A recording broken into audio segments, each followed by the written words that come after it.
जी बिस्मिल्लाहिर्रहमानिर्रहीम। मेरे प्यारे दोस्तों, अस्सलाम वालेकुम। मैं डॉक्टर ज़ियाउल हसन फेबनॉक्शी कोर्स के हवाले से एक और ट्रेनिंग वीडियो के साथ, छोटी सी ट्रेनिंग वीडियो के साथ आपकी खिदमत में हाज़िर हूँ। पिछले कुछ दिनों से हम लगातार फेबनॉक्शी के हवाले से एक अवेयरनेस उजागर करने की गरज से कुछ स्क्रीनशॉट्स और वीडियोस पब्लिश कर रहे हैं और उम्मीद है कि आपको ये सारी सीरीज़ अच्छी लग रही होगी। हम इसके हवाले से एक बहुत ही इन डेप्थ कोर्स जल्दी पब्लिश करेंगे इंशाल्लाह। वो अवेलेबल होगा इसी ग्रुप के अंदर, या थोड़ी सी सेटिंग्स हम उस ग्रुप की चेंज करेंगे। आज ये चार्ट पहले भी पब्लिश कर चुका हूँ। अगर आप दोस्तों को याद हो जो हमारी पिछली वीडियोस को देख चुके थे, तो हमने एक वीडियो के अंदर दिखाया था कि डेली टाइम फ्रेम के अंदर, ये मेरे पास थोड़ा सा नेट स्लो है, अभी आ जाएगा, तो डेली टाइम फ्रेम के अंदर मार्केट जो है वो एग्जैक्टली 61.8 से 161.8 से उसने रिट्रेसमेंट ली थी और मार्केट अब वापसी की तरफ जा रही है। अगर मैं आज दोबारा से उसी चार्ट की बात करूं, H1 का टाइम फ्रेम हमारा है इस चार्ट का, तो इस चार्ट में अगर आप देखें तो डाउनवर्ड मूवमेंट जो है वो स्टार्ट है। इसी डाउनवर्ड मूवमेंट की आज मैं थोड़ी सी वजाहत करूंगा कि मार्केट किस तरह से फिबोनाची रिट्रेसमेंट को फॉलो कर रही है इस डाउनवर्ड मूवमेंट के अंदर। अगर हम देखें मार्केट ने यहाँ से लेके यहाँ तक का जो सफ़र किया है, इसको अगर हम फिबोनाची रिट्रेसमेंट टूल के जरिए अप्लाई करें, तो मैं यहाँ से लेके यहाँ तक अगर इसको अप्लाई करता हूँ फिबोनाची रिट्रेसमेंट टूल को, तो हम देखते हैं कि मार्केट वापस मुड़ी है और उसके मुड़ने के बाद वो गई है सीधी 50 लेवल तक गई है, 50% के लेवल तक, और वहाँ से एक बड़ी क्लियरली बेयरिश इंगल्फिंग पैटर्न उसने फॉर्म किया है। अब जैसे ही यहाँ पे हमारे पास एक बेयरिश इंगल्फिंग पैटर्न फॉर्म हुआ, हमें ये पता चल गया कि मार्केट ने इस 50 के लेवल को रेजिस्टेंस के तौर पे अडॉप्ट किया, तो ये फिबोनाची रिट्रेसमेंट हमारा ख़त्म हो जाएगा। अब हम नए फिबोनाची रिट्रेसमेंट को अप्लाई करेंगे जो कि यहाँ से लेके यहाँ तक हमारा होगा, और गौर करें इसको अप्लाई करने के बाद मार्केट वापस मुड़ी और एग्जैक्टली सीधी अगली कैंडल जो है वो 50% के लेवल तक गई है। उसके बाद अगली कैंडल ने रिजेक्शन की है और अगली कैंडल ने रिवर्सल फॉर्मेशन एक क्रिएट की है। उसके बाद हमारे पास एक हैमर फॉर्मेशन आई है, अगली कैंडल ने कंफर्म भी कर दिया, और इस तरह से मार्केट 50% के लेवल से सपोर्ट लेके वापस ऊपर की तरफ चली गई। दोबारा से अगर हम इसी फिबोनाची को ख़त्म करते हैं और मार्केट के नेक्स्ट पाथ को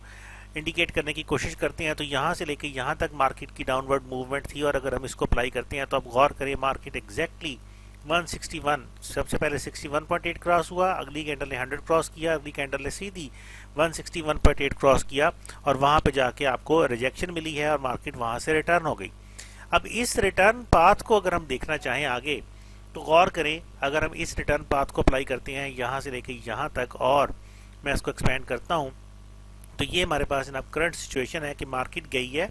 उसने 61.8 क्रॉस किया, 100 क्रॉस किया, उसके बाद 161.8 क्रॉस किया, और एग्जैक्टली 261.8 इस कैंडल ने ब्रेक किया था, लेकिन क्लोज 261.8 से ऊपर हो गई, अगली कैंडल उससे नीचे गई नहीं, वहीं से उसने स्टार्ट कर दिया। हमारे पास एक रिजेक्शन कैंडलस्टिक फॉर्मेशन यहाँ पे अवेलेबल है, और मार्केट यहाँ से अब फिर से रिटर्न कर रही है और मार्केट अगले लेवल्स की तरफ जाने की कोशिश कर रही है। तो ये सारा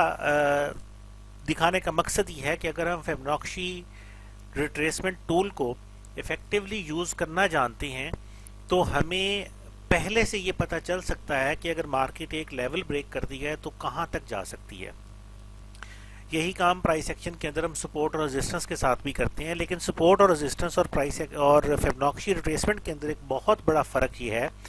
कि सपोर्ट और रेजिस्टेंस के अंदर हम यहाँ पे अपनी एक सपोर्ट ड्रा करेंगे, फ़र्ज़ करें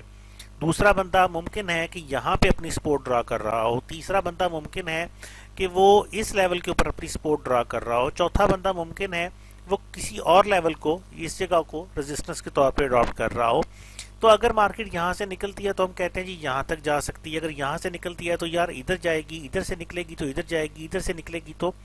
आगे जाएगी, लेकिन कोई भी डेफिनेट लेवल नहीं है। हमें एग्जैक्टली ये नहीं पता कि मार्केट इधर से निकल के अगर जाएगी आगे तो कहाँ तक जाएगी,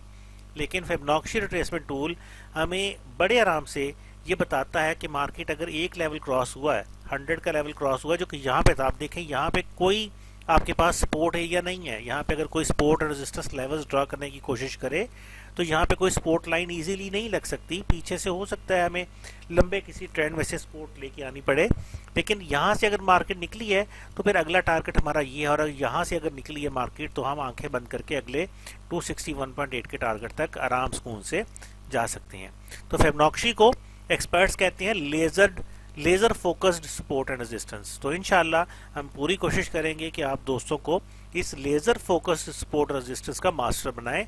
दुआ में याद रखिएगा। इंशाल्लाह अगली वीडियो के साथ फिर आपकी खिदमत में हाजिर हूँगा। तब तक मुझे डॉक्टर ज़ियाउल हसन को forex guru.pk से इजाज़त दीजिए। अल्लाह हाफिज़।